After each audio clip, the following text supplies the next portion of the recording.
तो उनका सुपरवाइजर बोलता है, मैं कैसे मानूं तुम्हें पीरियड्स आए हैं? आप सलवार अपनी हटा के फोटो खींच के भेजो अपने सैनिटरी नैपकिन की। Can you imagine? माय ये गुडनेस, लास्ट 2 वीक्स पहले घटना हुई। शॉकिंग। हरियाणा में ये नवंबर में ही घटना हुई है 2025 में। अभी अभी 2 हफ्ते पहले। यस, मैंने इस पे पोस्ट भी किया। हम 100 साल पहले की बात नहीं कर रहे हैं, अभी की बात कर रहे हैं। जी, सुपरवाइजर मुझे उनको बोल रहा है कि और उन्होंने अपने कपड़े उतार के सैनिटरी नैपकिन की फोटो भी खींची।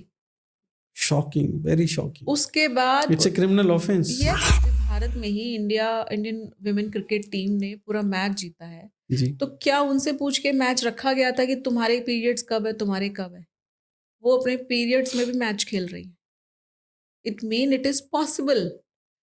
महिला रेसलर हरियाणा से कितनी जाती है? मैनेजमेंट होना चाहिए बस, मेंस्ट्रुएशन साइकिल को कैसे मैनेज तो करना। आंध्र प्रदेश में देख लीजिए, तमिलनाडु में, केरल में और कर्नाटका में फर्स्ट पीरियड्स को एक ग्रैंड इवेंट सेलिब्रेट किया जाता है। वो अपने धर्म को लेकर और अपनी अब मदरसों में क्या हो रहा है लेकर थोड़ा रिजिड है कि बाहर से कोई आए, स्पेशली नॉन मुस्लिम, तो वो उस चीज़ को लेकर रिजिड हैं, वो अलाउ नहीं कर रहे हैं। वहाँ कुछ मुस्लिम लड़कियां थी छोटी, वो जो है अंडरगारमेंट्स पीरियड्स जो पैंटी है वो पहनती नहीं है।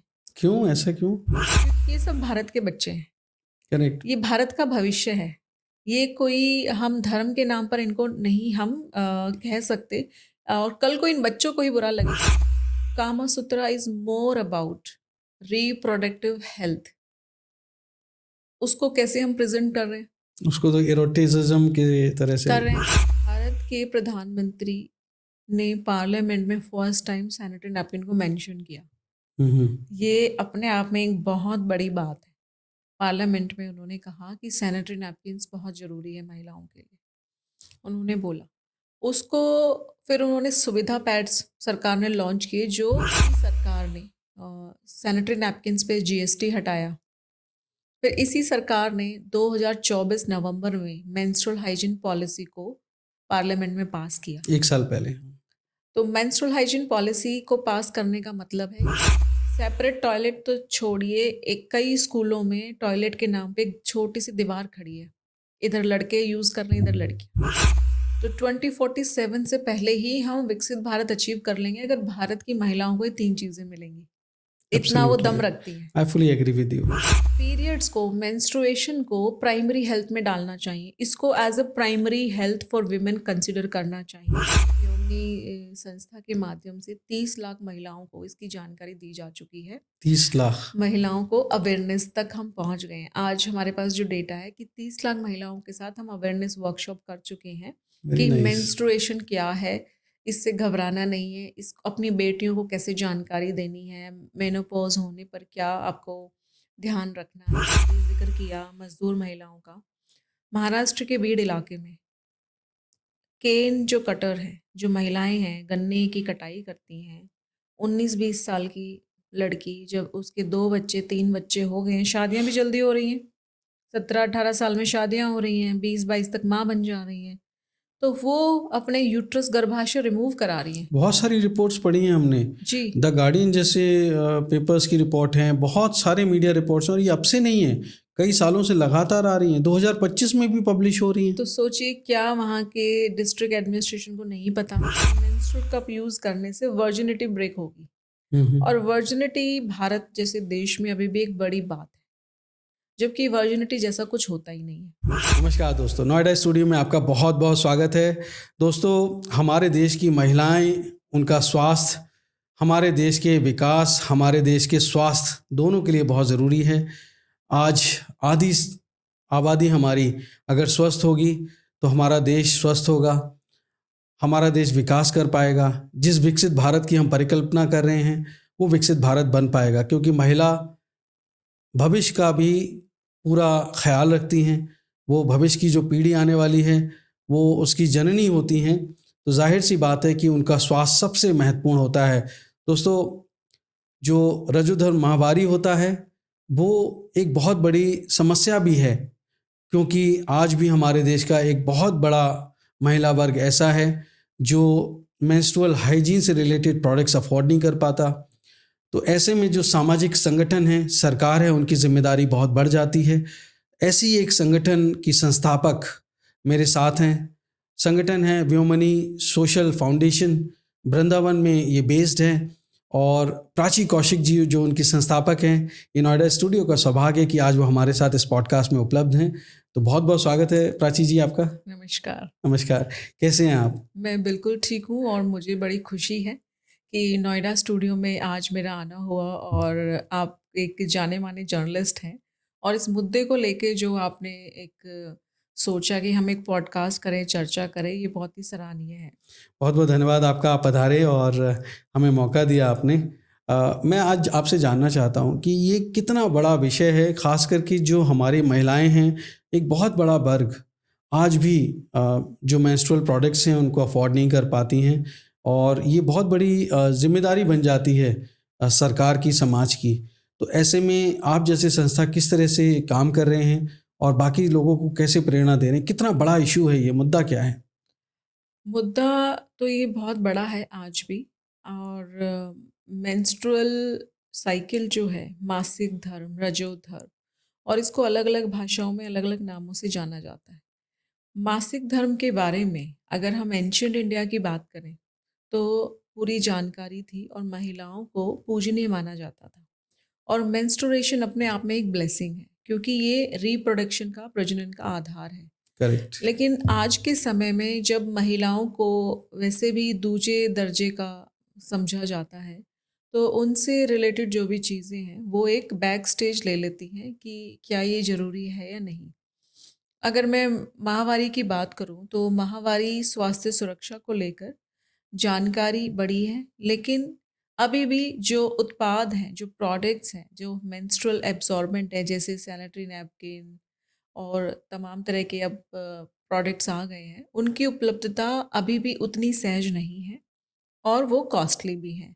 अभी हाल फिलहाल में कुछ साल पहले, हाल फिलहाल तो नहीं, एक मूवी भी आई थी जो पैडमैन के नाम से आई थी। उसके बाद चर्चा बढ़ी, मीडिया और कम्युनिकेशन, और आज मैं आपके साथ इस पॉडकास्ट में हूँ और मैं उम्मीद करती हूँ इस पॉडकास्ट के माध्यम से भी लोग जानकारी लेंगे। उस मूवी के माध्यम से एक कैंपेन अवेयरनेस चली। उस कैंपेन के चलते लोगों ने, स्पेशली पूरे समाज ने समझा ये एक मुद्दा है जिसको एड्रेस किया जाना चाहिए। ये इग्नोर है और आज भी, लेकिन कितने वर्ष बाद ऐसी-ऐसी स्टोरी सामने आती हैं जिससे पता लगता है गाँव देहात में, दूर दराज में माहवारी को, रजोधर्म को एक अभिशाप समझा जाता है और लड़कियां इसको लेकर बिल्कुल भी सहज नहीं हैं। तो मैं उम्मीद करती हूँ आपके इस पॉडकास्ट के माध्यम से आज हम उन सब मुद्दों पर चर्चा करेंगे और ये पॉडकास्ट उनको एक पूरी जानकारी, सटीक जानकारी उपलब्ध कराएगा। बिल्कुल। ये सिर्फ बात असहजता की नहीं है, बल्कि एक टैबू भी माना जाता है कि हम देखते हैं कि जब भी रजोधर्म माहवारी होती है तो हमारे देश की महिलाएं, हमारी जो बहनें हैं, बेटियां हैं, वो मंदिर तक नहीं जाती हैं। तो ये एक सामाजिक कुरीति है या ये इसके पीछे कोई साइंटिफिक लॉजिक है? आप कैसे देखते हैं इसको? इसके दो तरीके से हम इसको समझ सकते हैं। हर सिविलाइजेशन में, संस्कृति में पूजा पाठ के अलग अलग तरीके होते हैं। सनातन संस्कृति इतनी विशाल है और उसमें भारत ही एक ऐसा देश है जिसमें ब्लीडिंग गॉडेस माँ कामाख्या की हम पूजा करते हैं। माँ गुवाहाटी कामा में। जी, जो है अम्बुगाची एक त्योहार हम मनाते हैं असम में। तो भारत ही एक ऐसा देश है जिसमें महिला के हर स्वरूप की पूजा की जाती है। आपको पता ही है कामाख्या मंदिर के पीछे की जो कहानी है, माता सती, तो वहाँ पर योनि की पूजा की जाती है और पीरियड्स आने पे, रजोधर्म होने पर मंदिर के कपाट बंद करके फिर उसको साफ किया जाता है और जो रजोधर्म में जो रज है, रज मतलब लाल खून का जो प्रतीक है, लहू का जो प्रतीक है, उसको लोग बहुत ही पवित्र मानते हैं।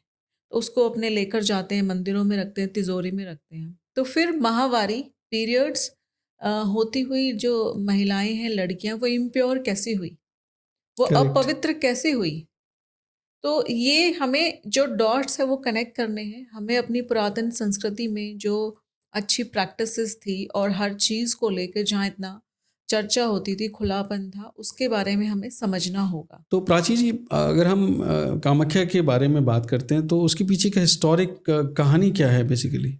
हाँ, कहानियाँ तो कई हैं, लेकिन जो बहुत पॉपुलर है वो माता सती से जुड़ी हुई है। जब माता सती अपने पिता के यहाँ जाती है भगवान शिव के मना करने पर, और जब उनको लास्ट में जब नहीं बात बनती है और उनको लगता है भगवान शिव का अपमान हुआ है, तो अपने आप को अग्निकुंड में दे देती हैं। तो जब भगवान शिव उनको लेके, उनके शरीर को लेके जा रहे होते हैं, तो उनका मोह भंग करने के लिए माता सती के शरीर के टुकड़े किए जाते हैं। तो उसमें से जो योनि भाग भाग है वो जहाँ पर गिरता है वो आज का माँ कामाख्या टेम्पल है। और आंखें जो गिरती हैं वो नैनीताल है। नैनीताल है। और नासिका जहाँ गिरी वो नासिक है। नासिक। तो जो उनकी उस भाग की पूजा की जाती है माता सती के, और जून के महीने में अम्बुगाछी एक वहाँ पर त्योहार मनाया जाता है, मेला लगता है बहुत बड़ा। तो आज भी उसकी पूजा योनि के रूप में की जाती है, वहाँ कोई देवी की मूर्ति नहीं है। तो सोचिए, एक योनि के रूप में देवी की पूजा की जाती है, तो क्यों पीरियड्स, मेंस्ट्रुएशन और मेंस्ट्रुअल साइकिल जो है ये इम्प्योर है? क्या किसी हम इम्प्योर चीज़ की पूजा करते हैं? तो पूरे विश्व को, पूरे वर्ल्ड को, सभी सिविलाइजेशन को माँ कामाख्या टेम्पल से सीखना चाहिए what is menstruation and menstrual hygiene management. Correct. पूजा की जाती है, तो इसी तरह से हमें अपनी गर्भवती महिलाओं का पूरा ध्यान रखना चाहिए, पूजा करनी चाहिए। इसी तरह पीरियड्स में जब लड़कियां हैं तो उनको ठीक से खाना देना चाहिए, उनकी केयर करनी चाहिए, उनको रिलैक्स फील कराना चाहिए, उनको घर के काम का प्रेशर नहीं देना चाहिए, स्ट्रेस में नहीं रखना चाहिए। तो ये सब चीज़ें हम वहाँ से बहुत कुछ सीख सकते हैं। राइट। तो ये गैप कैसे आया? देखिए, माहवारी आने पर, पीरियड्स आने पर, पहले पीरियड्स आते थे 15 साल, 16 साल, हमारी दादी नानी के टाइम पे 17 साल। आज पीरियड्स आ रहे हैं 9 साल की बच्ची को, 8 साल की बच्ची को। और अगर पीरियड्स आने पर वो बच्ची किसी तरह से गलत सेक्सुअली एक्सप्लॉइट होती है, उसके साथ कुछ दुष्कर्म होता है, there is a possibility of pregnancy. Correct. और 8, 9, 10 वर्ष की जो लड़कियां हैं, अगर वो माँ बनेंगी तो क्या उनका भविष्य होगा और क्या ही वो लालन पालन करेंगी। तो आप कहती हैं कि सिर्फ उनको मेंस्ट्रुएशन साइकिल आने से इस उम्र में उनका सेक्सुअल एक्सप्लॉयटेशन हो सकता है? कैसे? देखिए, जब पहले कुछ बातें हम सीक्रेट इसलिए भी रखते थे कि हमारी जो बेटी है वो गलत तरीके से ना देखी जाए, और सबसे एक बात जो मानी जाती थी कि बेटी सयानी हो गई तो उसका मतलब क्या था? उसकी मेंस्ट्रुअल साइकिल शुरू हो गई है। और अगर मेंस्ट्रुअल साइकिल 15-16 वर्ष में शुरू हो रही है तो वो एक एज है। लेकिन अगर 8-9 वर्ष में पीरियड शुरू हो रहे हैं, तो इसका मतलब ये नहीं कि आप 10 साल में उसकी शादी कर दें, 11 साल में शादी कर दें। आज भी भारत में बड़ी संख्या में बाल विवाह हो रहे हैं, और उसका बेस क्या माना जाता है कि पीरियड शुरू हो गए हैं तो शादी कर दो। जबकि कानून ये अलाउ नहीं करता है। कानून बिल्कुल नहीं अलाउड करता, और कितनी ऐसी लोगों को पकड़ा जाता है स्वयंसेवी संस्थाओं के माध्यम से, छुप छुपा के लोग कर लेते हैं। तो जब कभी इस तरह के मुगल इन्वेजन हुए, इस तरह के आक्रांताकारी जब आए, जब बहन बेटियों को हमें बचाना पड़ा, भारत में कभी भी शादी का जो कल्चर था वो दिन में अ, था, रात में नहीं था। जी। मंदिरों में शादियां की जाती थी और दिन में की जाती थी। तो ऐसा क्या हुआ कि हमें छुप छुपा के शादियां करनी पड़ रही हैं? रात को। क्योंकि कोई दुल्हन को, बेटी को उठा ले जाने का किसी को डर है। इसी तरह से जो पीरियड्स, माहवारी है, इसकी पूरी जानकारी हमें होनी चाहिए। लेकिन हम ये भी नहीं कहते हैं कि आप उसको एक वोक कल्चर के अंदर आप उसको बहुत ज़्यादा उसका बखान करें, क्योंकि कुछ चीज़ें हमें हमारे परिवार तक ही सीमित होनी चाहिए। अगर वो किसी को पता लगती है तो उसका गलत परिणाम भी हो सकता है। तो हम पीरियड्स आने पे क्या होता है, प्यूबर्टी जब किसी बच्ची को या लड़के को आती है तो ऑपोजिट सेक्स अट्रैक्शंस, बॉडी में चेंजेस होना, हार्मोनल चेंजेस शुरू होते हैं। ये नॉर्मल बायोलॉजिकल प्रोसेस है जो पूरी दुनिया में सभी बच्चे बच्चियों के साथ होता है। लेकिन उस प्रोसेस में क्या हमने बच्चे की अच्छे से मेंटरिंग की है? क्या हमने उसको बताया है कि आपको क्या करना है, क्या नहीं करना है? और उसको बताना तो दूर, हमने उसको डरा दिया है कि आपको मंदिर नहीं जाना, आप अपवित्र हो, आपको ऐसा नहीं करना, आपको नीचे सोना है, आपको बेड पे नहीं सोना है। तो बच्चे भी समझेगी कि मैं मेरे साथ ये क्या हो रहा है, तो कुछ तो गलत है। कुछ डिफरेंट है कुछ, और छुपा गलत, के रखना है तो और ज़्यादा लगेगा कि कुछ गलत है, तभी छुपाते हैं आप। बिल्कुल। अब मैं असम की बात करूं, असम में जब बच्ची को पहली माहवारी, जिसको हम मिनारके कहते हैं, शुरू होती है, उसको धूमधाम से पूरा परिवार मनाता है। सेलिब्रेट करते हैं। जी। और उसपे एक केले का पेड़ जिस घर से लाया जाता है, वो उनको बाराती माना जाता है, और बेटी की शादी, लड़की की शादी केले के पेड़ से कराई जाती है। और पूरे गांव को और परिवार के लोगों को न्योता दिया जाता है, एक भोजन होता है, एक शादी की तरह फेस्टिवल होता है, और ये सारे इंतजाम पिता करता है। अच्छा। जहाँ हम बात करते हैं कि पिता और पुत्री इस सब्जेक्ट पे बात नहीं करते हैं, तो वहाँ पे पिता सारे अरेंजमेंट कर रहा है। पूरे समाज को वो बता रहे हैं कि हमारी जो बेटी है, इसका ये फंक्शन किस कारण से है। तो सोचिए, हमें ये डॉट्स कनेक्ट करने हैं कि कहाँ वो मिसिंग डॉट है, कहाँ हम सीखना भूल गए। बल्कि हम उसको गलत परिवेश में गलत तरीके से उसको प्रेजेंट करने लगे, जबकि हमारी परंपरागत जो संस्कृति थी वो ये थी। जी। आंध्र प्रदेश में देख लीजिए, तमिलनाडु में, केरल में और कर्नाटका में फर्स्ट पीरियड्स को एक ग्रैंड इवेंट सेलिब्रेट किया जाता है। हम्म। और आज भी। आज भी वो प्रैक्टिस है। पर वो रूडिमेंट्री हो गई, वो छुप गई, थोड़ी बहुत बची। जी। और इस प्रैक्टिस को लेके हमें दो चीज़ें ड्रॉ करनी चाहिए। ये एक ब्लेसिंग है, आपकी बच्ची स्वस्थ है अगर उसकी माहवारी पीरियड शुरू हो गए हैं। और आजकल जो मैंने कहा कि वो पीरियड्स जो जल्दी शुरू हो रहे हैं, खान पान की वजह से, पेस्टिसाइड्स हैं, क्लाइमेट चेंज है, बहुत सारे कारण हैं। तो क्या हम उतने तैयार हैं कि बच्चियों को कम एज में पीरियड शुरू हो रहे हैं तो उनको समझाएं हम? आज भी स्कूलों में चौथी या पांचवी क्लास में कभी बच्चों को नहीं बताया जा रहा है कि प्यूबर्टी क्या है, मेनार्के क्या है, पीरियड्स क्या है, शुरू होंगे तो क्या स्कूल में सैनिटरी नैपकिन्स हैं, टॉयलेट में वो व्यवस्थाएं हैं, क्या वो आराम से अपने टीचर को बता सकती है। तो वो एक कई वर्ष अपने इस ट्रॉमा में ही जीती है कि मेरे साथ क्या हो गया। और गांव में जैसे ही आज भी पीरियड शुरू होते हैं, लड़कियां स्कूल से ड्रॉप आउट हो जाती हैं। कई जगह टॉयलेट की व्यवस्था है या नहीं, और है भी तो उसको इतना कॉन्फिडेंस नहीं है कि मैं पीरियड्स में सैनिटरी नैपकिन यूज़ करके कॉन्फिडेंटली स्कूल जा सकती हूँ, क्योंकि आपको सैनिटरी नैपकिन्स वहाँ चेंज भी करने पड़ेंगे, उपलब्धता है या नहीं, उसका वेस्ट डिस्पोजल है या नहीं, और उस कमरे में टॉयलेट में लाइट है नहीं प्रॉपर दिखे, पानी है, साबुन है जिससे वो सफाई कर पाए। तो आज भी कितनी ही लड़कियां पीरियड शुरू होने पर घर बिठा दी जाती हैं स्कूल नहीं जा पाती। स्कूल, और उनको समझा जाता है कि ये सयानी हो गई। सयानी का मतलब शादी के और लायक। स्कूल में भी बुलिंग हो जाती है अगर लड़कों को पता लग जाए तो। जो कोएड स्कूल हैं, जो स्पेशली, तो लड़कियों को तो जानकारी दी नहीं जाती और लड़कों को गलत जानकारी है। लड़कों को लगता है कि इसके बारे में ये ऐसा क्या है कि जो लड़कियों के साथ होता है, वो उनको मॉक करते हैं, मजाक बनाते हैं, सैनिटरी नैपकिन्स पैकेट्स दिखाते हैं। हम सरकारी स्कूलों में पढ़े, हमने ये देखा है कि अगर किसी लड़की की ड्रेस पे लाल कलर का कोई स्टेन है, उसको सिंपैथी, उसको सपोर्ट देने की बजाय उसको बुली किया जाता है, उसका मजाक उड़ाया जाता है। Very sad. तो इसको करके, इन सब चीज़ों को लेके ही लड़की असहज होती है कि एक एनेबलिंग एनवायरनमेंट, एक फ्रेंडली एनवायरनमेंट पीरियड्स को लेके पूरे समाज में नहीं है। और आज भी मैं बताऊं, कितनी ऐसी घटनाएं अखबारों में आए दिन आती हैं। झांसी में एक महिला ने नवरात्रि का व्रत ना रख पाने के कारण आत्महत्या कर ली, क्योंकि उसको पीरियड्स थे, जबकि पूरा परिवार समाज बोल रहा है कि आप बाद में रख लेना व्रत, लेकिन Yes. उसने अपने आप को इम्प्योर समझा इस कारण से। अभी तमिलनाडु में एक घटना मतलब हुई। It is deep inside the psychology of yes, few people. ये लंबे समय से चला आ रहा है।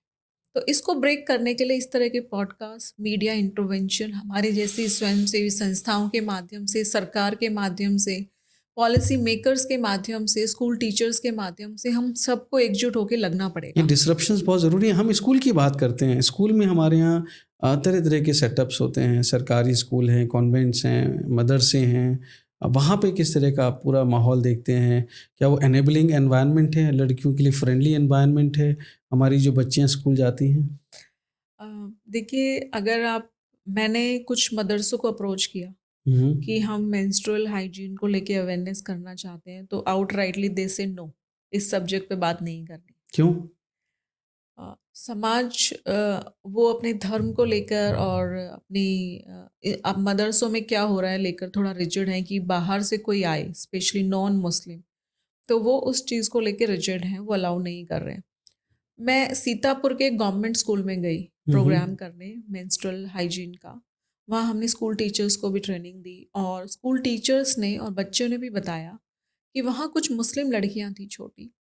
वो जो है अंडरगारमेंट्स पीरियड्स जो पैंटी है वो पहनती नहीं है।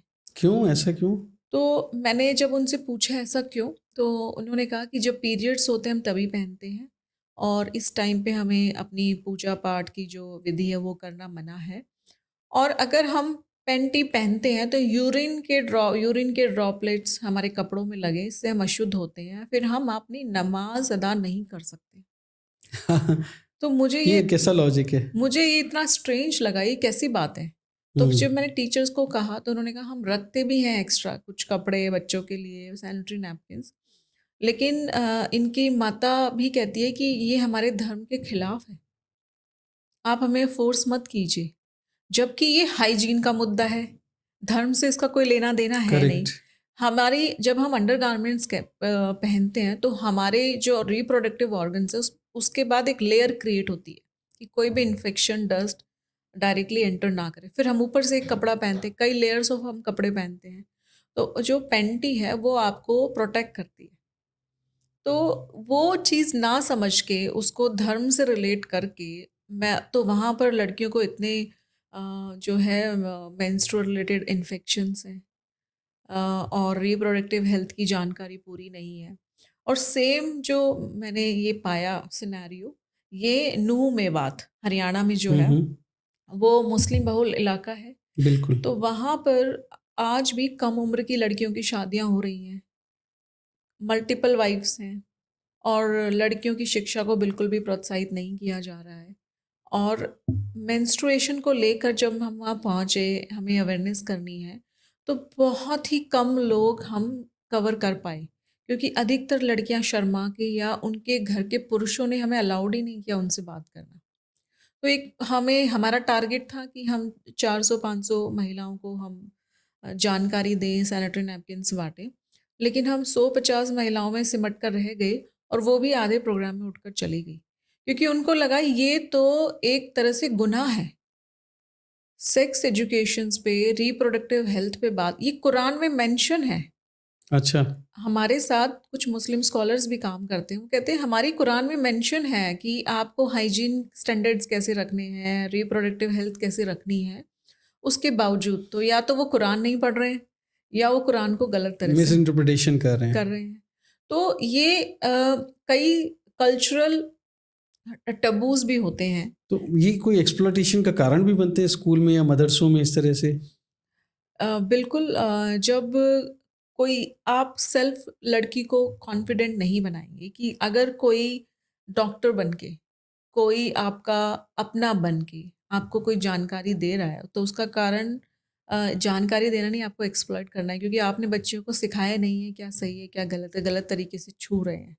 अब किसी ने बोल दिया पैंटी नहीं पहननी है, तो आप सोचिए आप लेयर्स ऑफ क्लोथ्स कम कर रहे हैं और आपको किसी भी तरह के आप इन्फेक्शन के लिए आप बहुत ही ज़्यादा वनरेबल हो गए हैं। और कोई भी जो भी वहाँ पर मदरसे को ऑपरेट करते हैं, कोई लड़के हैं, तो आप उनकी बातों में आकर आप अगर सेक्सुअली एक्सप्लॉइट हो गए तो there is a possibility a girl can be pregnant because menstrual cycle शुरू हो गई है। तो ये इतना इम्पॉर्टेंट मुद्दा है, स्पेशली ऐसे संस्थानों में जो धर्म की आड़ में चल रहे हैं और धर्म के नाम पर हाइजीन स्टैंडर्ड्स को, मेंस्ट्रुएशन को बिल्कुल ही मना करते हैं कि इस पे बात नहीं करनी है। इतनी क्लोज सोसाइटी, इतना क्लोज थिंकिंग, मतलब मुझे लगता है कि ये तो यहाँ पे पॉलिसी इंटरवेंशन की ज़रूरत है। तभी हम जब बात करते हैं कि एजुकेशन फॉर ऑल, और वो सभी के लिए बराबर एजुकेशन हो। ऐसा नहीं कि आप मदरसों में ये सब्जेक्ट नहीं पढ़ाएंगे या मदरसों में ये सब्जेक्ट्स हमें एड्रेस करने हैं या फिर गवर्नमेंट स्कूल्स में ये। तो एक एक स्टैंडर्ड एजुकेशन होना चाहिए, चाहे आप किसी धर्म से हो, कोई भी धर्म से के अंडर आर्ड में या फिर एड लेके गवर्नमेंट एडिड है या नहीं है, स्कूल चला रहे हैं, क्योंकि ये सब भारत के बच्चे हैं। करेक्ट। ये भारत का भविष्य है। ये कोई हम धर्म के नाम पर इनको नहीं हम कह सकते। और कल को इन बच्चों को ही बुरा लगेगा कि हम इस स्कूल में पढ़े तो हमें ये एजुकेशन नहीं मिली और वो उस स्कूल में पढ़े तो वो अच्छे से कर गए। तो ये जो डिफरेंस है और ये जो मेंस्ट्रुएशन है, हम साइंटिफिक वे से लोगों को समझाते हैं। It is a biological process और ये लड़की के स्वस्थ होने का एक सिंबल है। और जब तक उसको ये पता लगता है तब तक उसको कई इन्फेक्शंस या उसकी हेल्थ कॉम्प्रोमाइज़ हो चुकी होती है और तमाम तरह के इन्फेक्शंस हो जाते हैं। तो जब हम बात करते हैं मेंस्ट्रुएशन की, पीरियड्स की, तो इसके अलावा भी बहुत सारे कारण होते हैं जब लड़कियों को ब्लीडिंग हो सकती है। फोर्स सेक्सुअल रिलेशनशिप में हो सकता है। तो अगर उसको ब्लीडिंग हुई है तो वो कहाँ जाके एड्रेस करे। वो किसी अधिकतर झोला छाप डॉक्टर्स के पास जाते हैं, वो कोई ऐसी दवाई गोली देते हैं और उसकी ब्लीडिंग नहीं रुकती, डेथ हो जाती है। तो सेक्स एजुकेशन सही टाइम पर देना, रिप्रोडक्टिव हेल्थ की जानकारी होना, इसकी शुरुआत ही पीरियड्स की जानकारी के साथ होती है। तो प्राची जी, जो मेंस्ट्रुएशन साइकिल होती है खास करके फर्स्ट, उसको इतना सीक्रेट क्यों रखते हैं? गांव देहात में क्यों छुपा के रखा जाता है? अम, देखिए, इसके दो मैं वर्टिकल्स पे बात करना चाहूँगी। पहला, जो मुझे गांव देहात में कैंपेन के दौरान पता लगा कि जो फर्स्ट पीरियड्स है किसी भी लड़की का, उसका सैनिटरी नैपकिन जो है उसको मिट्टी में गाड़ा जाता है, छुपाया जाता है। वो किसी के हाथ नहीं लगना चाहिए, लाइक तांत्रिक या काला जादू वाले। तो क्योंकि वो पीरियड्स का जो पैड है वो सोक्ड पैड है, यूज़ किया हुआ पैड है, अगर किसी के हाथ लगता है तांत्रिक, काला जादू, गलत व्यक्ति, तो वो लड़की को वश कर सकता है, उस पे काला जादू कर सकता है। वो इतना पावरफुल होता है वो ब्लड। ओके। मेरे ख्याल से शायद जैसे स्वेट होता है, उसमें फेरोमोन्स होते हैं जो किसी को अट्रैक्ट कर लेते हैं, तो शायद उसमें भी कुछ ऐसा साइंटिफिक फैक्ट होगा। ऐसा उन्होंने बताया। मैं तो मानती हूँ कि पहले की महिलाएं क्या करती थी, वो ज़्यादा सस्टेनेबल थी। वो सैनिटरी नैपकिन उनका रीयूजेबल होता है, उसको वॉश कर लेती थी। तो उसको कहीं फेंकना, दबाना, जलाने का कुछ स्कोप ही नहीं था। वो वॉश करती थी और वो बिल्कुल क्लीन पैड को वो सुखाती थी। तो वो उस चीज़ से भी वो बची रह सकती थी, अगर ये बात सच भी है तो। करेक्ट। तो हमने भी बहुत ऐसी स्टोरी सुनी है कि काला जादू और किसी तरह के ओपरी चक्कर कहते हैं, से बचाने के लिए ही बोला जाता था कि आपका पीरियड्स आए किसी को बताना नहीं। या तो माँ को पता होता था, घर की महिलाओं को, या जिस लड़की को पीरियड्स आए। फिर दूसरा इसका जो नेगेटिव ये भी एक एंगल है कि पीरियड्स के बारे में लड़की को ना बताना। आप माँ तो बेटी को बता सकती है ना कि आपको सैनिटरी नैपकिन यूज़ करना है, कपड़े क्लीन रखने हैं, वॉश करना है, नहाना है, भोजन प्रॉपर करना है, डरना नहीं, घबराना नहीं, ये तुम्हें हर महीने होगा। तो ये एक अवेयरनेस है। तो ये मैं मानती हूँ कि ये अगर आप नहीं बता रहे हो तो आप उसको कहीं न कहीं डरा रहे हो और उसको आप एक जो बहुत इम्पोर्टेंट चीज़ है लाइफ में, जिसकी वजह से वो माँ भी बनेगी भविष्य में, उसको आप इग्नोर कर रहे हैं। तो ये मैं मानती हूँ कि ये नहीं छुपाना चाहिए। बाकी जो काला जादू है, फर्स्ट पीरियड्स का पैड हाथ नहीं लगना चाहिए, ये अपने लोगों के कल्चरल बिलीफ हैं, अंधविश्वास भी हो सकता है। तो इस पे तो मैं नहीं कुछ कहना चाहूँगी, लेकिन मैंने ऐसा महिलाओं से सुना। अब जैसे मैं आपसे बात करूं, मैं एडमिनिस्ट्रेशन क्या सोचता है, सरकार क्या करती है, या बाकी एनजीओज़ कैसे काम कर रहे हैं, उससे पहले अगर मैं जानना चाहूं कि फैमिली में अभी जो हमारे घरों में हैं, अपने जो पुरुष हैं उनको अपनी महिलाओं के बारे में कितना पता है? क्योंकि अगर किसी महिला को मेंस्ट्रुएशन साइकिल है और उस दौरान उसको पति फोर्स करता है, तो उस समय वो कैसे डील करते हैं? क्या ये भी एक मुद्दा देखा आपने, जब आपने इतनी रिसर्च किया, आपने देखा, समाज को जाना, तो आप भी इस दिशा में कुछ काम करते हैं? जी, बिल्कुल। एक रजो धर्म की जब हम बात करते हैं तो देयर इज़ अ गाइडलाइन कि पीरियड्स मेंस्ट्रुएशन के टाइम पे क्या करना चाहिए, क्या नहीं। उसमें से कुछ ऐसी एक्टिविटी हैं जो हाई एनर्जेटिक एक्टिविटीज़ हैं, जिसमें हाई एनर्जी यूज़ होती है, उसको मना किया गया है। उसमें से सेक्सुअल रिलेशनशिप एक है। तो पीरियड्स के टाइम पर सेक्सुअल रिलेशनशिप स्टेब्लिश करनी ही नहीं चाहिए। और यही एक कारण था कि माहवारी जिस महिला को आई है, जिसका रजोधर्म चल रहा है, पीरियड्स चल रहे हैं, उसको बाकी लोगों से अलग रखा जाता था। और ताकि अगर उसके हस्बैंड की, उस पुरुष की सेक्सुअल अर्जेस हैं, तो वो उसको फोर्स ना करे। फोर्स करने पे उसकी मेंस्ट्रुअल साइकिल डिस्टर्ब होगी और पुरुष को भी इन्फेक्शन के चांसेस हैं। तो ये इसका सही कारण था। लेकिन उसको गलत तरीके से ले लिया लेकिन गया। अब महिला को आइसोलेट कर दिया गया है। आइसोलेशन का मतलब क्या है कि उसको जानवरों के साथ रखा जा रहा है, अस्तबल में रखा जा रहा है, किसी झोपड़ी में रखा जा रहा है। ऐसा तक होता है? आज भी नेपाल में, झारखंड में ऐसे केसेस मिलते हैं कि महिला को, लड़की को पीरियड शुरू होने पे उसको एक झोपड़ी में अनहाइजीनिक कंडीशन में दूर रखा जाता है। और ऐसा भी देखा गया है कि उसको इतना दूर रखा गया है कि आसपास कोई सुरक्षा का माहौल नहीं है। सेक्सुअल एक्सप्लॉयटेशन तो वहाँ भी हो गया उसका, क्योंकि कोई भी उसको प्रोटेक्ट करने के लिए या पूरी जानकारी के लिए नहीं था। तो ये जो लिंक है, ये हमें समझना पड़ेगा कि हमारे फोर फादर्स ने वैदिक टाइम से ही एक माहवारी के समय में एक स्त्री को किन बातों का ध्यान रखना चाहिए, स्वच्छता का ध्यान कैसे रखना चाहिए, इन बातों का हमें बिल्कुल ही सबको स्कूल लेवल पे एक सिलेबस की तरह क्यूरिकुलम में पढ़ाना चाहिए। In fact you will be surprise, Kama Sutra Bharat में लिखी गई। Kama Sutra is more about reproductive health. उसको कैसे हम प्रेजेंट कर रहे हैं, उसको तो एरोटिसिज्म की तरह से कर रहे हैं। इसमें भी मेंशन है कि मेंस्ट्रुएशंस के टाइम पे हमें सेक्सुअल रिलेशनशिप नहीं करने चाहिए।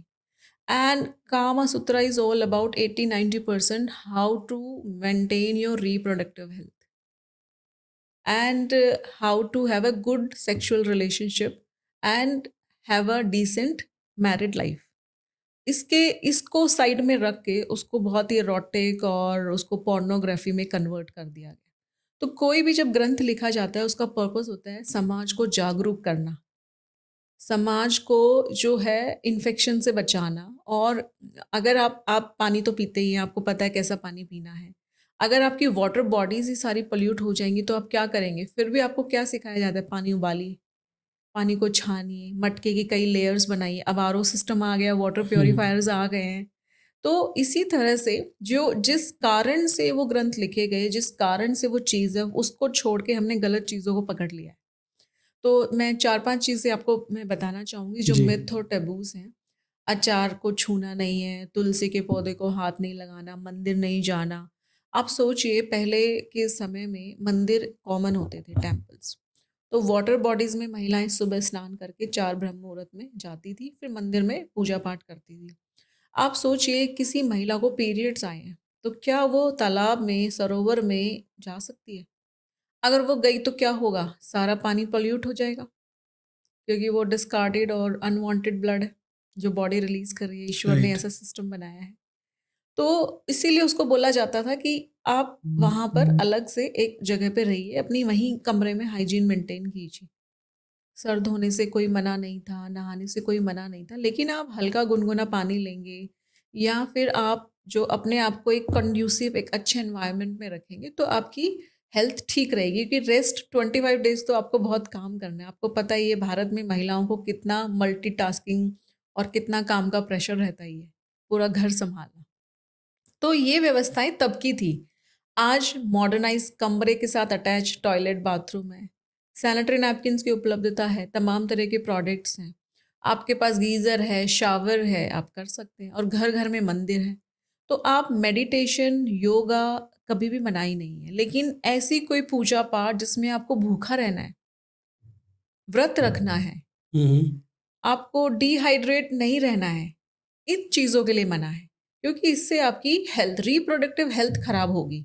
करेक्ट। आप पीरियड्स के टाइम पे बहुत निर्जला व्रत रख रहे हैं, आप पीरियड्स के टाइम पे कुछ नहीं खा रहे हैं, और पीरियड्स के टाइम पे बहुत काम कर रहे हैं और 10-10 किलोमीटर की यात्रा करके मंदिर जा रहे हैं, तो ये सब मना था। राइट। तो ये सब साइंटिफिक फैक्ट्स थे इसके पीछे, बट उसको धीरे धीरे समय के साथ गलत तरीके से, गलत परिप्रेक्ष्य में ले गए लोग।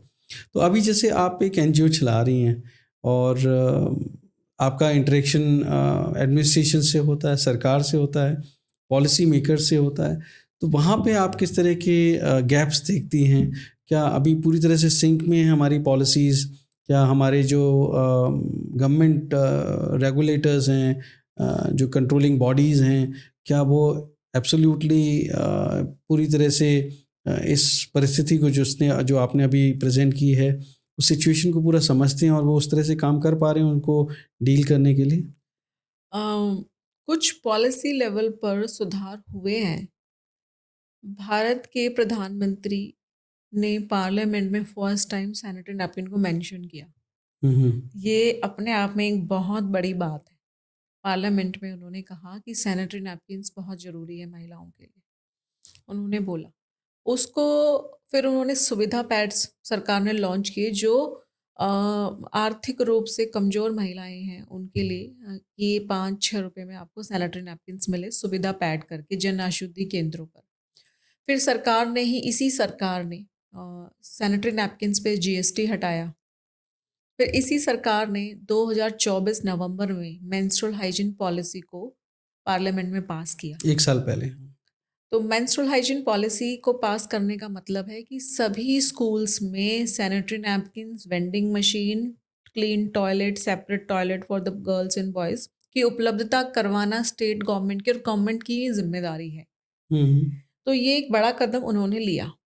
लेकिन मैं शैलेश जी कई प्लेटफॉर्म्स पे बोल चुकी हूँ कि अच्छे से अच्छी पॉलिसी हमारी लास्ट 70 सालों में भारत में रही है आज़ादी के टाइम से। तो कमी कहाँ है? गुड एग्जीक्यूटिव्स की। तो आज हमें सशक्त एग्जीक्यूटिव्स चाहिए जो उन पॉलिसीज़ को धरातल पर उतारें। मतलब अभी धरातल पे उतरी नहीं है? धरातल पर नहीं है। मैं महाराष्ट्र के एक स्कूल में गई थी। हमने वहाँ पे एक प्रोजेक्ट के तहत वेंडिंग मशीन्स लगवाई थी। सेपरेट टॉयलेट तो छोड़िए, कई स्कूलों में टॉयलेट के नाम पे एक छोटी सी दीवार खड़ी है। इधर लड़के यूज़ कर रहे हैं, इधर लड़कियाँ। No privacy. तो फिर लड़कियाँ पीरियड्स के टाइम पे स्कूल क्यों जाएंगी? करेक्ट।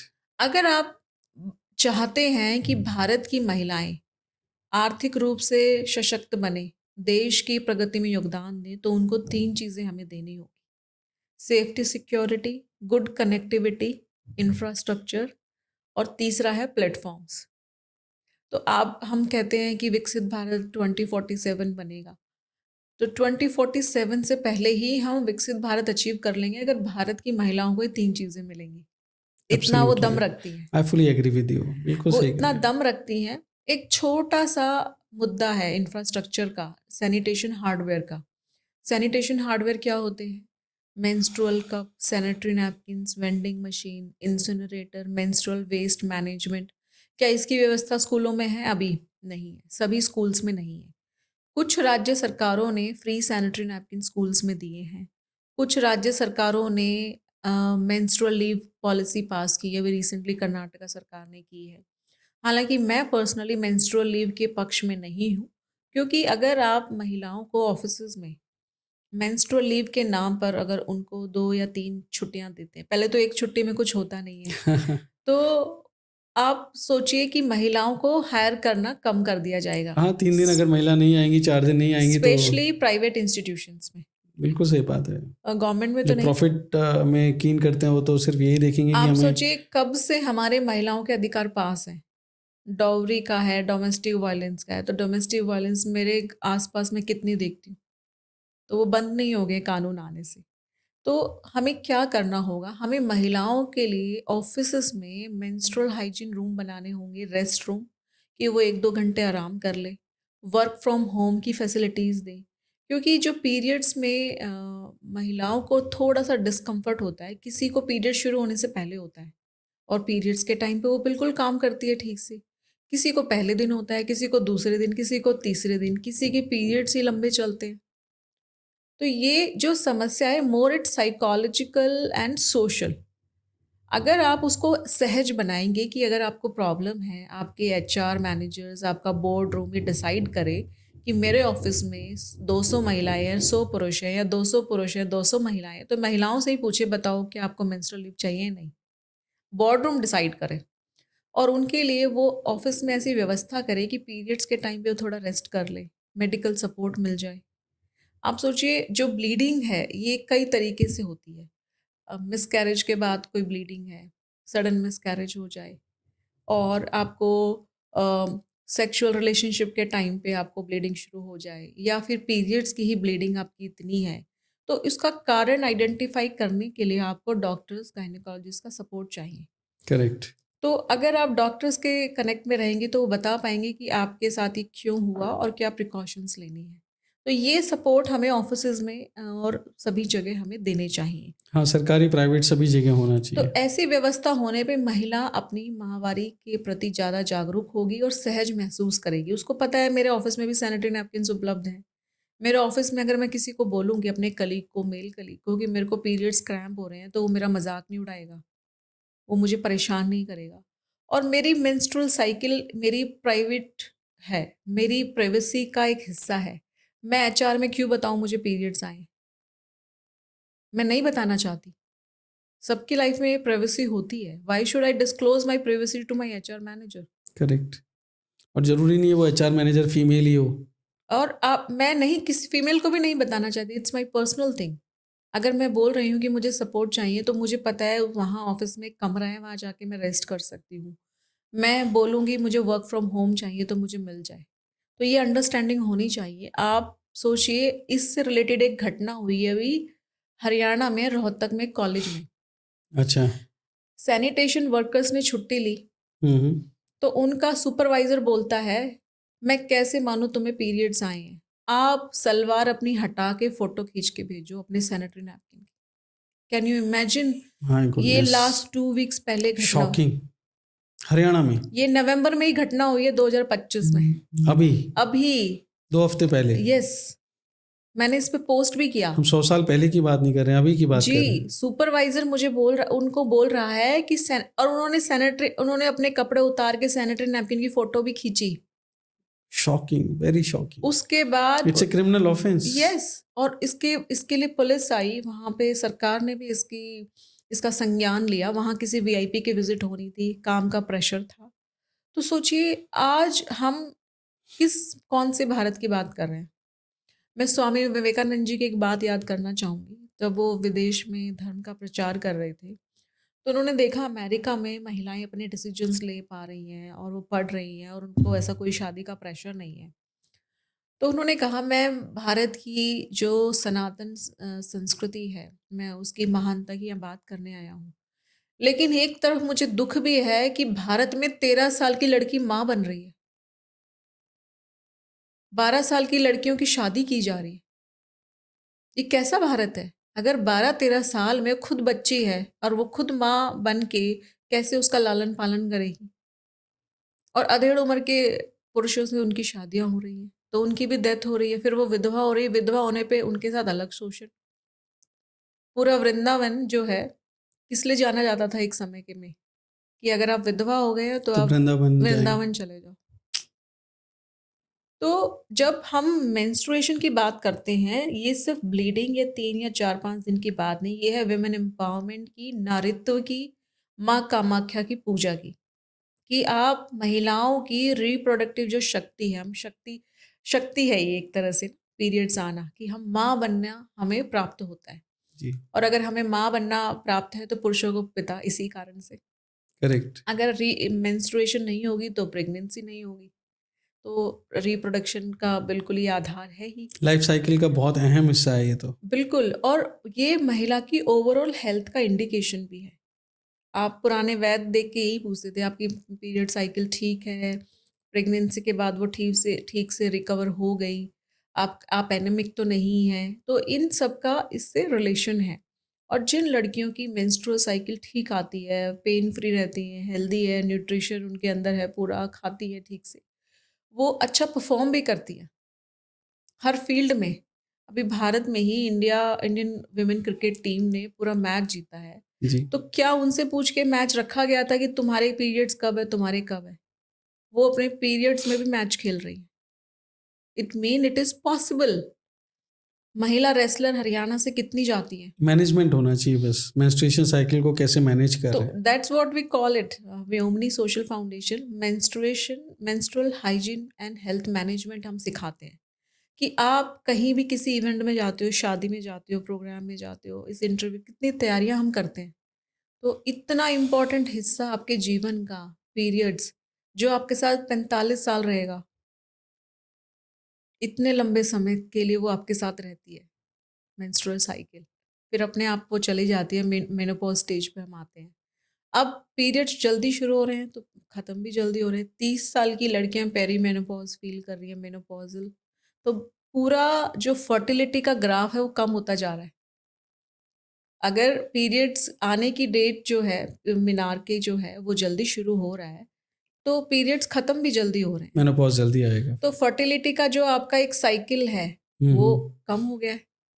आपको इतना प्रेशर है, क्लाइमेट चेंज है, करियर ओरिएंटेड विमेन है, शादी करनी है नहीं करनी वो भी डिसीजन लेना है, और उस टाइम साइकिल में बच्चे भी पैदा करने हैं। तो सोचिए कितना प्रेशर है।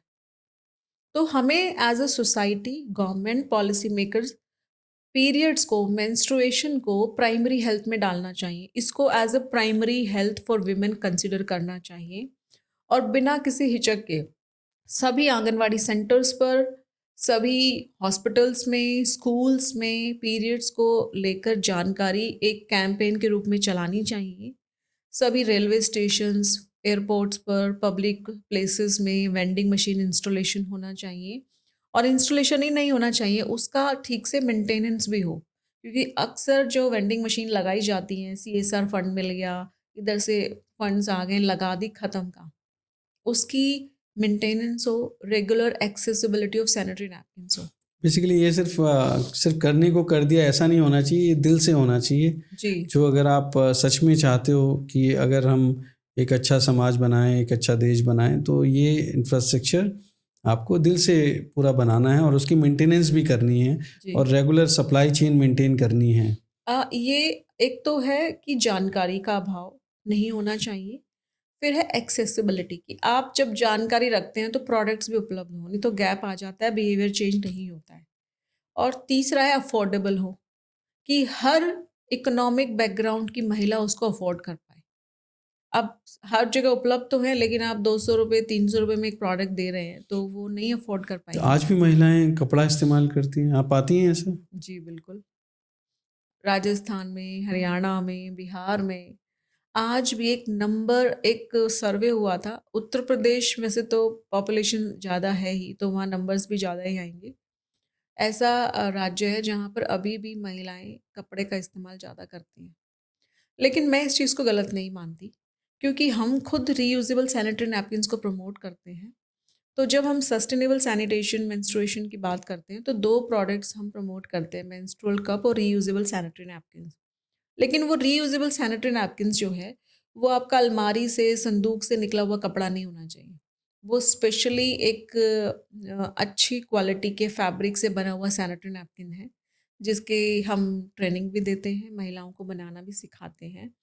और मैं एक नंबर आपको बताना चाहूँगी कि व्योमनी संस्था के माध्यम से 30 लाख महिलाओं को इसकी जानकारी दी जा चुकी है। 30 लाख? महिलाओं को अवेयरनेस तक हम पहुंच गए हैं। आज हमारे पास जो डेटा है कि 30 लाख महिलाओं के साथ हम अवेयरनेस वर्कशॉप कर चुके हैं वेरी कि नाइस। मेंस्ट्रुएशन क्या है, इससे घबराना नहीं है, इस अपनी बेटियों को कैसे जानकारी देनी है, मेनोपॉज होने पर क्या आपको ध्यान रखना है।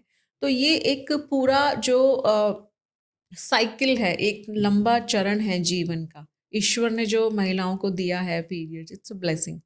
तो इसके बारे में हमें बहुत चर्चाएं करनी चाहिए। मैं चाहती हूँ ऐसे पॉडकास्ट आप और भी करें, और गांव में भी आप हमारे साथ आएं, देखें कि महिलाएं ना सिर्फ अपना पैड बना रही हैं, उसको बेच रही हैं। ओके, और मतलब सोर्स ऑफ अर्निंग, बेच लाइवलीहुड। जी, वो एंटरप्रेन्योर्स बन रही हैं। क्योंकि सैनिटेशन के जो प्रोडक्ट्स हैं, आज भी कितने ही प्रोडक्ट हम चाइना से मंगाते हैं।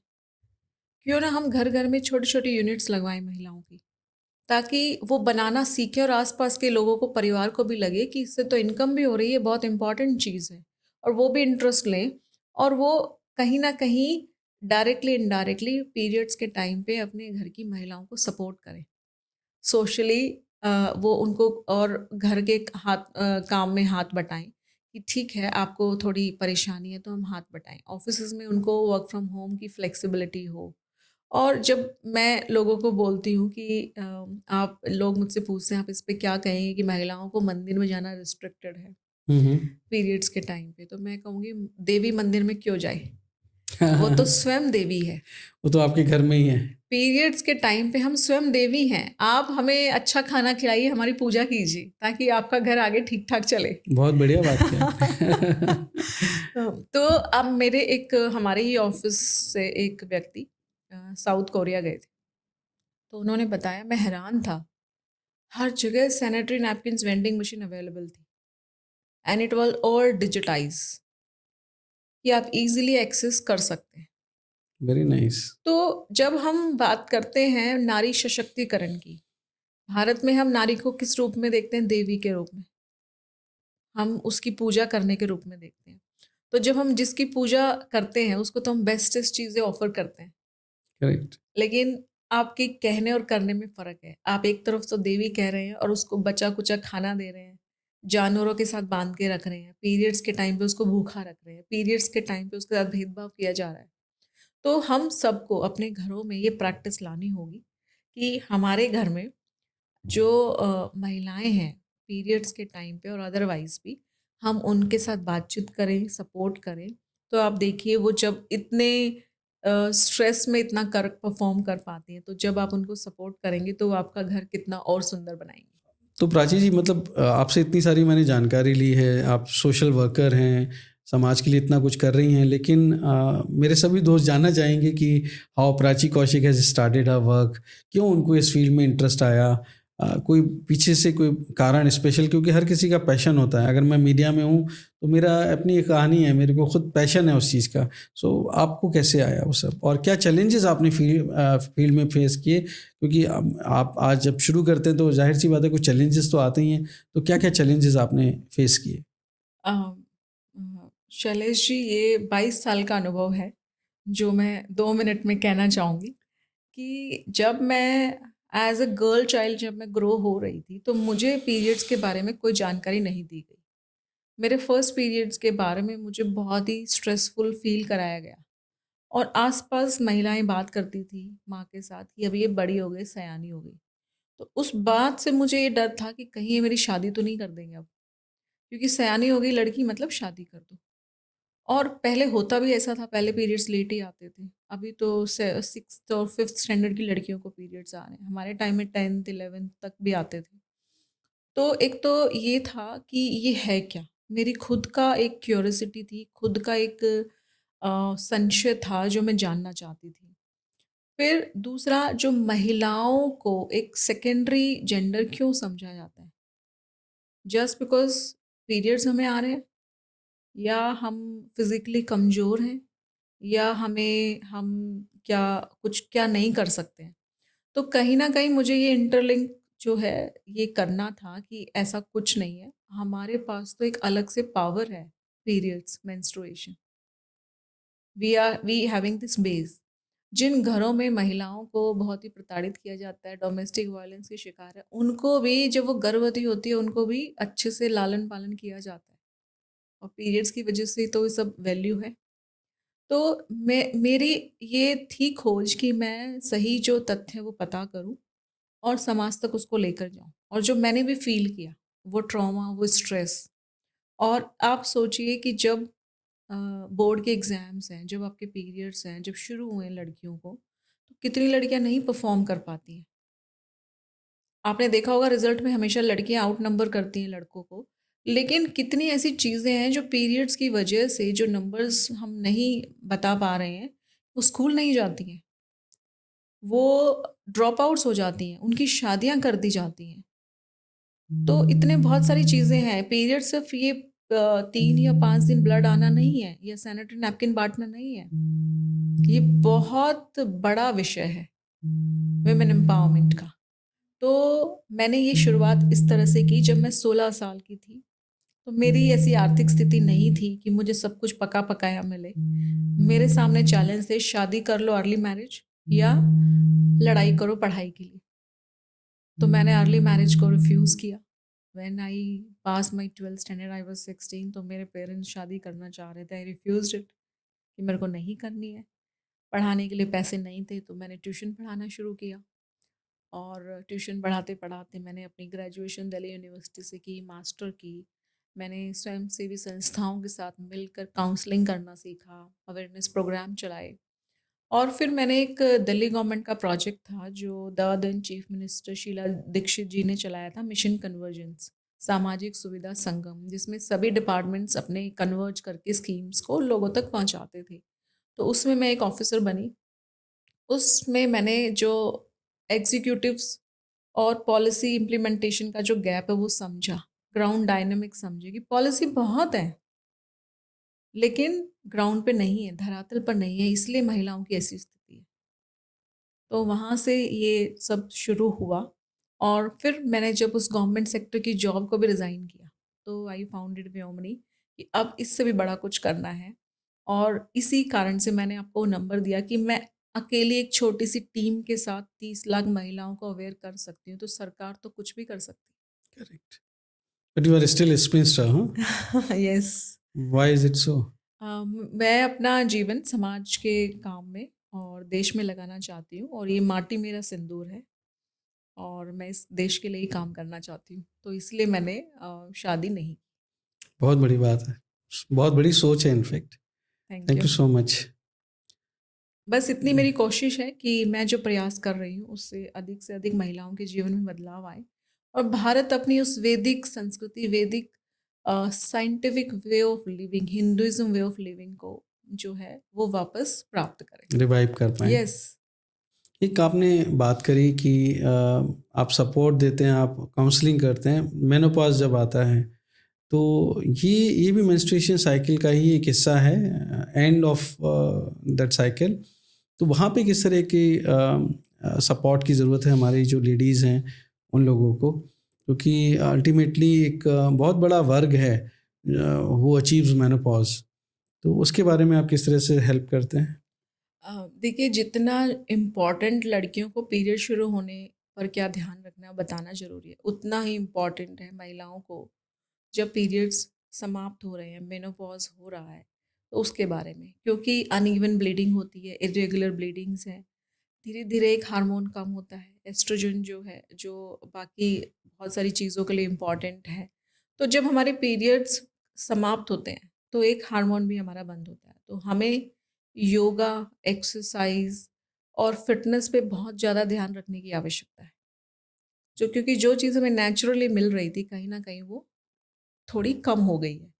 फिर इस समय पे मेनोपॉज स्टेज पे स्ट्रेस लेवल हाई होता है, वेट बढ़ने के चांसेस हैं और उस समय पे महिला जो है, बच्चे, शादी वाली महिलाओं के बच्चे बड़े हो गए हैं, जिम्मेदारियां बहुत हो जाती हैं। जिम्मेदारियां हैं और कहीं ना कहीं जनरेशन गैप भी है, बच्चों के साथ बातचीत करना और आप एक आपने पूरा जीवन आपका स्ट्रगल में रहा, तो अब मेनोपॉज के कारण आपको परिवार में कुछ चीज़ें समझ नहीं आ रही हैं या फिर आप जो है स्ट्रेस में हैं, यू शाउटिंग और उन लोगों को लग रहा है मम्मी को क्या हो गया है या फिर ये ऐसा क्यों बिहेव कर रही है, उनको बहुत स्वेटिंग हो रही है, गर्मी लग रही है, कई इस तरह के बहुत से ऐसे सिम्टम्स हैं। तो हम्म। आपको क्या करना है, जब आपको लगे कि आप अलग थोड़ा फील कर रहे हैं तो आप अच्छी गायनोकोलॉजिस्ट के पास जाएं। मेनोपॉज के टाइम पे क्या हमें आयरन कैल्शियम कैसे मेंटेन रखना है, डाइट क्या रखनी है और स्ट्रेस फ्री कैसे खुद को रखना है, उसको लेकर एक आप बात करें। तो अक्सर मैंने देखा है, मैं एक हरियाणा में एक महिला से मिली, तो उसको मेनोपॉज की वजह से, मेनोपॉज जब होता है तो बहुत ही अनइवन इरेगुलर ब्लीडिंग होती है, तो उनको बहुत ज़्यादा ब्लीडिंग हो रही थी। साइकिल भी डिस्टर्ब हो जाती है, कोई बहुत अर्ली हो जाता है, कभी लेट होता है। यस। बहुत गैप हो जाता है। 10-10 दिन तक चल रहा है, तो उनको लगा कि ये नॉर्मल साइकिल है, ब्लीडिंग है, मेरी हो जाएगी ठीक। तो उन्होंने उस पर ध्यान दिया और ये सब हुआ उनको 1 साल तक। तो बाद में पता लगा उनको यूट्रस कैंसर था ओ, और उस कैंसर की वजह से ही उनको इतनी जो है परेशानी हो रही थी। लेकिन उनके घर में किसी ने इस बात को एड्रेस नहीं किया कि हमारी माँ को इतनी ब्लीडिंग हो रही है, तो हम इसको किसी डॉक्टर के पास ले जाएं। क्योंकि उन्होंने क्या सोचा, नॉर्मल पीरियड्स हैं, पीरियड्स नॉर्मल कैसे हुए जब 10-10 दिन ब्लीडिंग हो रही है। इवन जो नॉर्मल जो लड़कियां 25 साल की है, 20 साल की हैं, पीसीओडी, पीसीओएस भी उनको हो रहा है, इसमें भी इरेगुलर आपको मेंस्ट्रुअल साइकिल है, तो उनको भी डॉक्टर के पास जाना ही है। तो आपको ये हिचक कि मैं डॉक्टर के पास जाके ये बोलूँगी कि मुझे ब्लीडिंग हो रही है, ये शर्म की बात है उनके लिए, जबकि ये बिल्कुल भी शर्म की बात नहीं है। अगर वो टाइमली अपने आप को चेक करा लेती तो वो कैंसर से भी बच सकती थी। अल्टीमेटली उनको जो अपनी जान देनी पड़ी, जान खोनी पड़ी, इस लैक ऑफ अवेयरनेस के कारण। कि आपके शरीर से एक कतरा भी ब्लड का निकल रहा है, तो आपको कारण पता होना चाहिए। ये एक मैं चाहती हूँ कि इस पॉडकास्ट के माध्यम से सभी समझें कि आप बात करें, चाहे मेनोपॉज़ल स्टेज हो, चाहे नॉर्मल साइकिल हो, चाहे आपके पीरियड शुरू हो रहे हों, आपको ध्यान रखना है। तो हम अपने अवेयरनेस सेशंस में बताते तो हैं ही कि आपको अगर व्हाइट डिस्चार्ज हो रहा है तो उसका क्या कारण है। अगर आपकी menstrual cycle irregular menstrual cycle क्या होती है, आपको बॉडी में क्रैम्प्स हो रहे हैं, दर्द हो रहा है, पीरियड्स के बाद कैसा लगता है, पीरियड्स के टाइम पे पीएमएस प्री मेंस्ट्रुअल सिंड्रोम्स क्या हैं, मेंस्ट्रुअल हाइजीन हार्डवेयर्स क्या है, मेंस्ट्रुअल कप कैसे यूज़ करें। तो इन सब तमाम तरह की जो जानकारियाँ हैं, जब हमने दी तो हमने उनका बहुत ज़्यादा बिहेवियर चेंज नोटिस किया। तो अगेन मैं उस बात पे आऊँगी, अवेयरनेस, अफोर्डेबिलिटी एंड एक्सेसिबिलिटी तीनों हमें करने पड़ेंगे। Just for the sake of my viewers, can you explain what is this PCOD and PCOS? Yes, PCOD, PCOS एक आज के समय में एक बड़ी चुनौती उभर कर आई है मेंस्ट्रुएटिंग विमेन के सामने।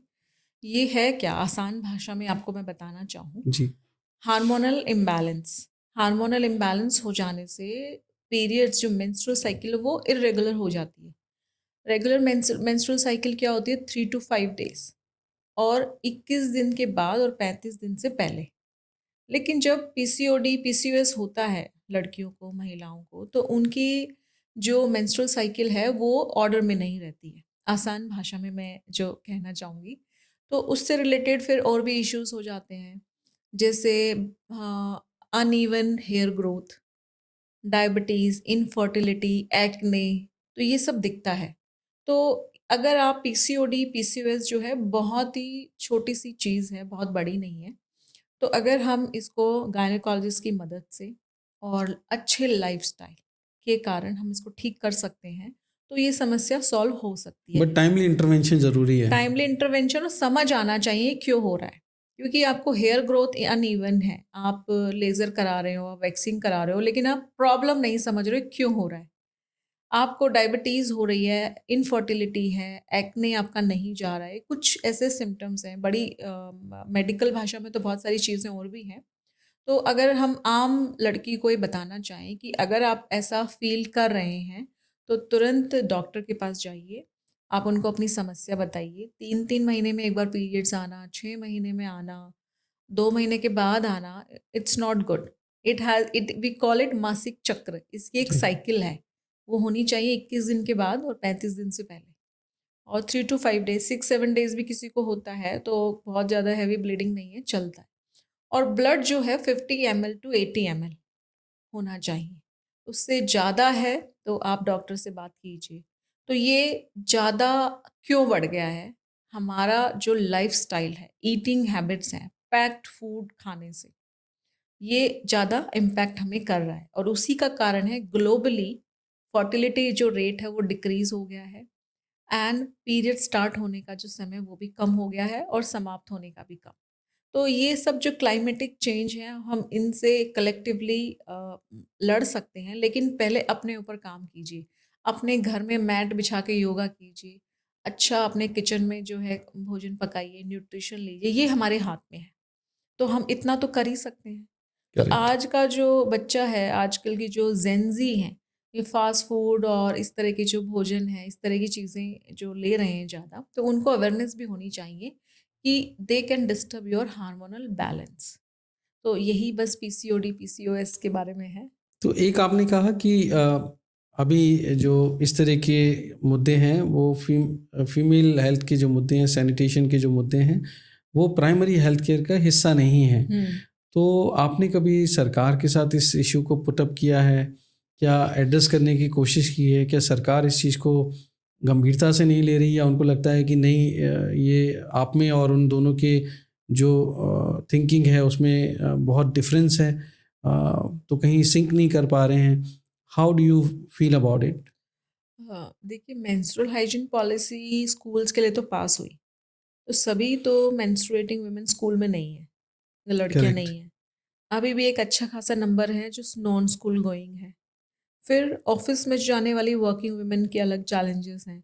फिर जो होम मेकर्स हैं उनके अलग हैं।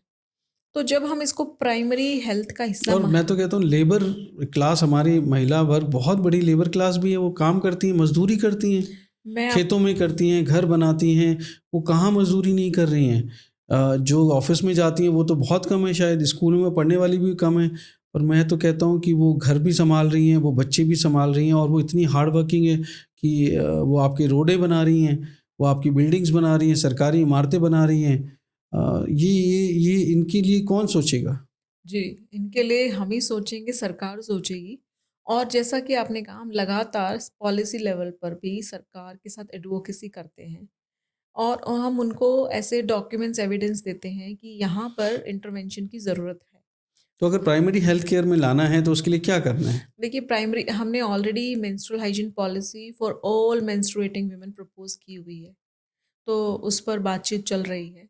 तो उसमें कहाँ मेंस्ट्रुअल लीव देनी है, स्पेशली मैं बात करूँ, आपने भी जिक्र किया मजदूर महिलाओं का। महाराष्ट्र के बीड इलाके में केन जो कटर है, जो महिलाएं हैं गन्ने की कटाई करती हैं, 19-20 साल की लड़की, जब उसके 2 बच्चे 3 बच्चे हो गए हैं, शादियां भी जल्दी हो रही हैं, 17-18 साल में शादियां हो रही हैं, 20-22 तक माँ बन जा रही हैं, तो वो अपने यूट्रस गर्भाशय रिमूव करा रही हैं। बहुत सारी रिपोर्ट्स पढ़ी हैं हमने, जी। द गार्डियन जैसे पेपर्स की रिपोर्ट हैं, बहुत सारे मीडिया रिपोर्ट्स हैं, और ये अब से नहीं है, कई सालों से लगातार आ रही हैं, 2025 में भी पब्लिश हो रही हैं। तो सोचिए, क्या वहाँ के डिस्ट्रिक्ट एडमिनिस्ट्रेशन को नहीं पता है? आप सोचिए, वो जो ठेकेदार है, जो ये केन कटर और ये सब काम कराते हैं, तो उसका सेंसिटाइजेशन करने की आवश्यकता है कि आप इन महिलाओं से काम कराते हैं, और जब इनको ब्लीडिंग होती है, पीरियड्स आते हैं, इनको छुट्टी नहीं मिलती। छुट्टी अगर ये करती हैं तो पैसा कटता है, इस करके इन्होंने अपना गर्भाशय रिमूव करा दिया है। और स्टेरेक्टोमीज। यस, और उस डॉक्टर का सोचिए, वो डॉक्टर भी क्या सलाह दे रहे हैं कि 2 बच्चे होते गए, 3 बच्चे होते गए, अब क्या करोगे गर्भाशय का? तो उसका कोई यूज़ नहीं है क्या? उसके नेगेटिव रिपरकशंस भी तो होंगे। यस। अब हमारा जो यूट्रस है, वो हमारी बॉडी का इंटीग्रल पार्ट है। यूट्रस रिमूवल से बहुत बॉडी पे साइड इफेक्ट्स होते हैं। तो ये डॉक्टर्स, मेडिकल फील्ड के जो प्रोफेशनल्स है, कैसे वो कर रहे हैं? उनको पूरे इस टेन्योर में लाख सवा लाख रुपया मिलता है, और 30-35 हज़ार में अपना ये वो ऑपरेशन करा लेती। और कारण क्या है उसका? कि वो लगातार काम करें, वो उनको छुट्टी क्योंकि आगे से नहीं मिलती। तो यहाँ उस ठेकेदार की भी गलती है, जो इतना सेंसिटिव नहीं है कि महिलाओं को छुट्टी दे, और उनके लिए वहाँ पर वेंडिंग मशीन, सैनिटरी नैपकिन्स या जानकारी या डॉक्टर्स की सुविधाएं उपलब्ध कराएं। वो डॉक्टर भी कितने इनसेंसिटिव हैं, जो कुछ पैसे के लिए वहाँ ऑपरेशन किए जा रहे हैं। बहुत ही शॉकिंग भी है। मैं तो यस। कहता हूँ कि इस तरह की इन्वेस्टिगेशंस होनी चाहिए, सरकार को अपने लेवल पे ये इन्वेस्टिगेशन करानी चाहिए, और ये सिर्फ मीडिया रिपोर्ट्स तक ही सीमित नहीं होना चाहिए। ये सिर्फ एनजीओ का काम नहीं है, और उसको रबिश कह के उसको खारिज कर देना, ये सब गलत है। मुझे लगता है कि इसकी इन्वेस्टिगेशन होना चाहिए। क्रिमिनल ऑफेंस है ये, सिर्फ एक सोशल स्टिग्मा नहीं है, बल्कि ये हमारे मेडिकल प्रोफेशन के लिए भी बहुत, क्योंकि यहाँ आप हिपोक्रेटिक ओथ लेते हैं, ये तो जहाँ आपको ज़रूरत नहीं है यूटेरस रिमूव करने की, वहाँ पे आप कर रहे हैं। So that means you are doing something with the wrong with the law, you are on the wrong side of the law. इतनी यंग एज में, इतनी यंग एज में आप यूटेरस, 22-23 साल की, आप हम सोच, कहते हैं कि शॉकिंग। कितना भी एज हो भाई, आप कैसे रिमूव कर सकते हैं और यूटेरस, जबकि ज़रूरत नहीं है uterus medically. And it's happening not with one, with most of the women who are working in the sugar cane fields. 5-5, 10-10 हजार महिलाएं। इट्स ए एक ह्यूज। ये ट्रेंड कल्चर बन गया है। इसको मैं इसको जोड़ना चाहूंगी आपको। आपने सोचा होगा कि जो सती प्रथा कैसे बंद हुई थी। आप सोचिए, उस एक टाइम पे ट्रेंड बना दिया कि अगर किसी के पति की मृत्यु हुई है तो पत्नी भी उसकी चिता पर बैठ जाए। क्या उसका कोई जीवन नहीं है? इसके लिए लोगों ने लड़ाई की। तो जब हम लगातार इस तरह की चीज़ें करते हैं, अच्छा तुमने ये हटा लिया यूट्रस, इतना पैसा लगा, अब तुम्हें छुट्टी नहीं मिलेगी तो वो दूसरों को ट्रांसफ़र हो रहा है। तो वहाँ पर अवेकनिंग की हमारी जैसी संस्थाओं का रोल बनता है और साथ ही साथ हम डिस्ट्रिक्ट एडमिनिस्ट्रेशन को भी बोलते हैं कि हम वो काम करके दिखाएँगे। आप हमारे साथ कोलैबोरेट कीजिए। हम उनको सैनिटरी नैपकिन्स देंगे, हम उनको बताएँगे कि पीरियड्स के टाइम पे जब लड़कियाँ क्रिकेट खेल सकती हैं, रेसलिंग कर सकती हैं, तो वो मज़दूरी भी कर सकती हैं, लेकिन उनको एनीमिया नहीं होना चाहिए, उनको प्रोडक्ट्स उपलब्ध होने चाहिए, टॉयलेट्स होने चाहिए। प्रॉपर मैनेजमेंट होना चाहिए। Yes, it is possible. क्या महिलाएँ काम नहीं करती हैं? जो इतनी आर्मी में महिलाएँ हैं, तो कभी युद्ध छिड़ जाता है, तो क्या महिलाओं से पूछा जाता है, अच्छा तुम्हारे पीरियड्स है, तुम लड़ नहीं पाओगी? Nobody asked, they have to perform. Correct. मैं खुद पीरियड्स के टाइम पे कितनी खड़े होके मैं लेक्चर्स और सेशंस हम लेते हैं। We can do it easily क्योंकि हमने अपनी पीरियड्स मैनेजमेंट ठीक कर ली है। तो अवेयरनेस उस लेवल तक गांव देहात में अभी भी वो धारणा है कि ये कुछ इम्प्योर है, इसके बारे में बात नहीं करनी। इसको लेकर हम लगातार काम कर रहे हैं। बहुत बढ़िया, ये बहुत अच्छी बात आपने की। पर मैं आपसे 2 और चीज़ें जानना चाहूँगा। एक है जो सरकार सैनिटरी नैपकिन प्रोवाइड करती है, एक उसकी कॉस्ट और क्वालिटी, और दूसरा मेंस्ट्रुएशन कप या जो दूसरे प्रोडक्ट्स हैं, जिनके बारे में आप भी अवेयरनेस फैलाती हैं। तो क्या ऐसे मुद्दे हैं जो हमारे सभी दोस्त जानना चाहेंगे और पॉलिसी मेकर्स भी जानना चाहेंगे, जिससे जो इंफ्रास्ट्रक्चर हम क्रिएट करना चाह रहे हैं, जो सप्लाई चेन, रेसिलिएंट सप्लाई चेन हम बिल्ड करना चाहते हैं, उसमें मदद मिल पाए? अ, देखिए, जब हम मेंस्ट्रुअल कप की बात करते हैं तो एक अर्बन सेटअप में जो लड़कियां महिलाएं उसको अडॉप्ट कर रही हैं, लेकिन एक बड़ा तबका अभी भी ऐसा मानता है कि मेंस्ट्रुअल कप यूज़ करने से वर्जिनिटी ब्रेक होगी। हुँ, हुँ। और वर्जिनिटी भारत जैसे देश में अभी भी एक बड़ी बात है, जबकि वर्जिनिटी जैसा कुछ होता ही नहीं है। करेक्ट। आपको खेलते वक्त आपका जो हाइम है, मेंस्ट्रुअल कप इंसर्ट करते वक्त या आपको चोट लगी तब भी ब्रेक हो सकता है। वो सिर्फ सेक्सुअली एक्टिव होने से ही नहीं होता है। ये करेक्ट, एक साइकिल जान चलाने से भी हो सकता साइकिल है। से गिर जाते हैं, साइकिल चलाते वक्त हो जाता है। तो बहुत सारी ऐसी स्पोर्ट्स वुमेन के साथ तो अक्सर होता ही है। तो उनका रफ एंड टफ थोड़ा शेड्यूल रहता ही है। तो ये मेंस्ट्रुअल कप को लेकर ये एक हेजिटेशन अभी भी एक बड़े ग्रुप में है, लेकिन शहरों में लड़कियां इसको अडॉप्ट कर रही हैं। मेंस्ट्रुअल कप आप निकाल के खाली करके वॉश बेसिन में रनिंग वाटर में धोकर स्टेरलाइज करके दोबारा यूज़ कर सकते हैं। एक मेंस्ट्रुअल कप आप 2 से 3 साल इस्तेमाल कर सकते हैं अच्छी क्वालिटी का। ये भी अलग अलग साइजेस में आते हैं, medium size, small size, big size. फिर रीयूजेबल सैनिटरी नैपकिन्स हैं, वो ऐसे फैब्रिक से बने होते हैं जिसको ईजिली वॉश किया जा सकता है। इसकी कंडीशन है बस इसको धूप लगनी चाहिए हुँ, और अच्छे से वाटर से इसको क्लीन करना है जैसे हम कपड़े धोते हैं। और जो सिंगल यूज़ सैनिटरी नैपकिन्स है आजकल उसमें भी बहुत ऑप्शंस आ गए हैं, वो बहुत ज़्यादा इको फ्रेंडली और उसमें प्लास्टिक का परसेंटेज कम हो गया है, वो आ गए हैं। लेकिन अक्सर मैंने ये देखा है अपने अनुभव से, जो फ्री डिस्ट्रीब्यूशन वाले सैनिटरी नैपकिन्स हैं या छोटे साइज़ के हैं, वो अक्सर जो है वो प्रॉब्लम सॉल्व नहीं कर पाते, ब्लीडिंग को ठीक से अब्ज़ॉर्ब नहीं कर पाते हैं। तो मैं सरकार से और पॉलिसी मेकर से निवेदन करना चाहूँगी, जो स्कूलों में सैनिटरी नैपकिन्स बँटने हैं, वेंडिंग मशीन लगनी है, वो क्वालिटी प्रोडक्ट्स हों। हम सिर्फ नाम के लिए डिस्ट्रीब्यूशन ना करें। ये मुद्दा है हमारे देश के भविष्य का, भविष्य में बनने वाली माँओं का और हमारी जो है बालिकाओं का, जो नारी शक्ति है और भविष्य में जाके देश में बहुत कुछ करने वाली। बिल्कुल आपने सही कहा कि नारी शक्ति की बात है, और अ, उनके स्वास्थ्य से बिल्कुल खिलवाड़ नहीं होना चाहिए, उनके स्वास्थ्य को बिल्कुल नज़रअंदाज नहीं करना चाहिए। सिर्फ़ यही नहीं कि हमें सिर्फ़ लगाना है, तो क्वालिटी उतना ही इम्पॉर्टेंट है, चाहे वो वेंडिंग मशीन्स हो, सैनिटरी मशीन्स हो जो सैनिटरी नैपकिन्स बना रही हैं, या फिर सैनिटरी पैड्स की क्वालिटी हो। तो उनके रॉ मटेरियल से लेके उनके फिनिश गुड तक, और जो सप्लाई चेन है वहाँ पे ट्रांसपोर्टेशन से लेके पैकेजिंग और डिस्ट्रीब्यूशन तक, हमें ये सब इंटरवेंशंस करने चाहिए। और यहाँ पे अगर प्राइवेट प्लेयर्स इन्वॉल्व होते हैं, जब सरकार ने जीएसटी बिल्कुल ज़ीरो कर रखा है इस तरह के प्रोडक्ट्स पे, तो वहाँ पे ये देखना चाहिए कि कोई सिर्फ पैसा कमाने के उद्देश्य से ना करे, बल्कि उसको मन से करे। जो अगर हम सच में बदलना चाहते हैं हमारे देश की किस्मत, तो नारी शक्ति इस देश की किस्मत लिख सकती है। वो इस देश के भविष्य को पैदा करती है, वो इस देश का भविष्य है। तो जाहिर सी बात है कि हमें ये छोटी छोटी सी बातें हैं, ये सिर्फ NGOs तक सीमित नहीं रहना चाहिए, ये सिर्फ मीडिया तक नहीं रहना चाहिए, बल्कि ये हमारे जो स्कूल कॉलेजेस में पढ़ाने वाले स्टूडेंट्स हैं, प्रोफेसर्स हैं, लेक्चरर्स हैं, उनको भी इन्वॉल्व होना चाहिए, बाकी स्टेक होल्डर्स को इन्वॉल्व होना चाहिए, और पॉलिसी मेकर्स, ख़ास करके जो रेगुलेटर्स हैं, कंट्रोलर्स हैं और पॉलिसी मेकर्स हैं, जो इस तरह के इंटरवेंशंस कर सकते हैं, जो सच में पैन इंडिया कुछ बड़ा बदलाव ला सकते हैं, और एग्जीक्यूटर्स, जो एडमिनिस्ट्रेशन के लोग हैं, जो इन पॉलिसीज़ को इम्प्लीमेंट कर सकते हैं, उन सबको एक ही प्लेटफॉर्म पे आना चाहिए, सिंक होना चाहिए, सेम पेज पे होना चाहिए। तो मैं समझता हूँ कि आज जो प्राची कौशिक जी ने हमें ये जानकारी दी है, कुछ हमारी प्राचीन संस्कृति के बारे में, कुछ प्राचीन सभ्यता में जो चल रहा था, और अभी जो किस तरह से